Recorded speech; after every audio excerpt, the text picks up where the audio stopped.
Good morning, everyone, and welcome to St. Paul's YouTube channel.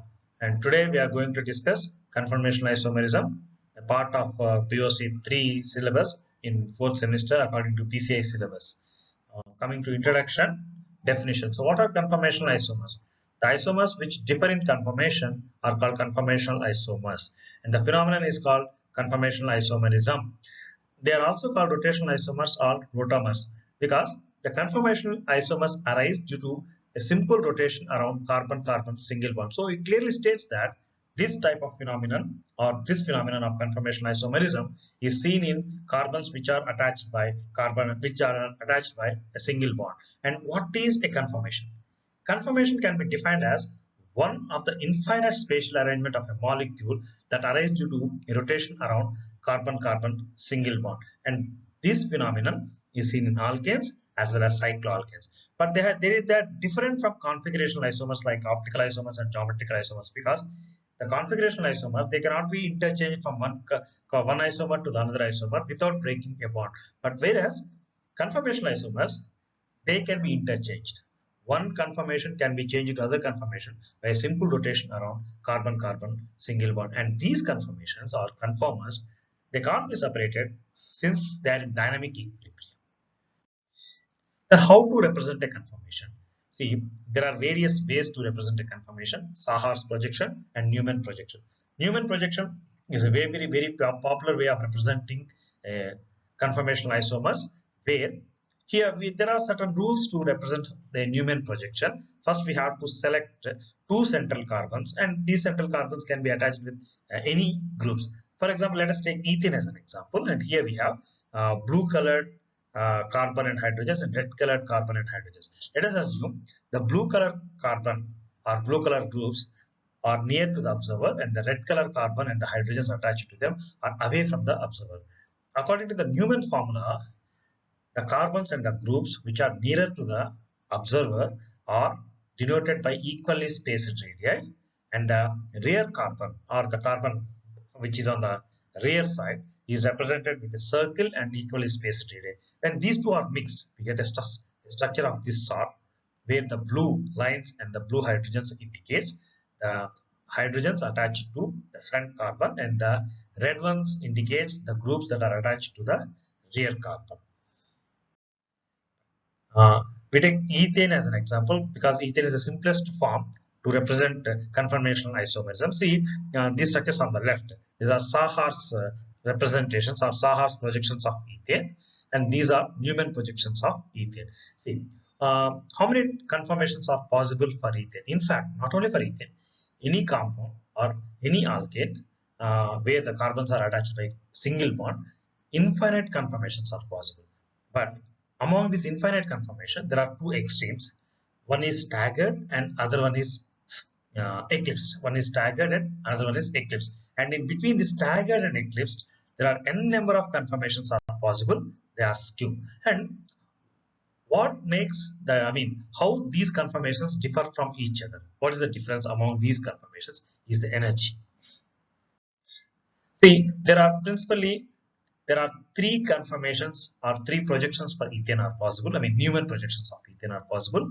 Number one is eclipse conformation, where the front carbon and the front hydrogens totally eclipse or totally cover the back carbon and the back hydrogens. Here we can see only three hydrogens that are attached to the front carbon. The back three hydrogens are not visible. This is called eclipse conformation.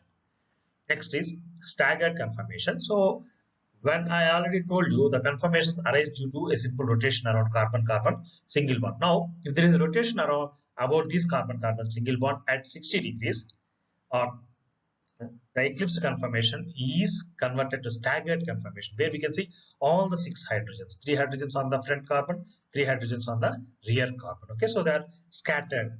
This conformation is called staggered conformation. And finally, skew conformation. See, here also we can see all the six hydrogens, but we can clearly observe these hydrogens are not as close as in the case of eclipse conformation, and not as separated as staggered conformation. Okay, so see, the distance between the two hydrogens are intermediate to eclipse and staggered conformation. This is called skew conformation. Remember, For an ethane molecule or for any, so it can be N-butane or any other alkane, n number of skew conformations are possible, but there are only one eclipsed and one staggered conformation are possible, which are at the extreme ends. Okay, in terms of energy. Now, stability of the conformation. See what defines the stability of the conformation and the torsional angle. Any conformation is specified by the torsional angle or dihedral angle. What is torsional angle or dihedral angle? Okay, see here, there is some angle I have shown on the picture, 60 degrees in staggered and 0 degrees in eclipse. So this is torsional angle or dihedral angle. What it is?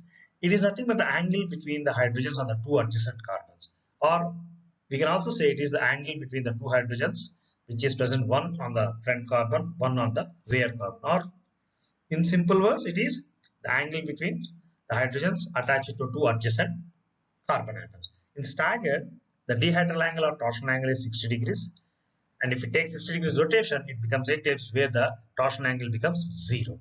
Okay, if torsion angle is 0, in case of eclipse conformation, it is highly energetic and it is less stable. Whereas in staggered conformation, you can see the torsion angle is 60, the energy is less, and the stability is high. And skew conformation, it is intermediate in terms of energy as well as stability between staggered and eclipse conformation. Now, let us discuss why the eclipse conformation is having highest energy and the staggered conformation has the least energy.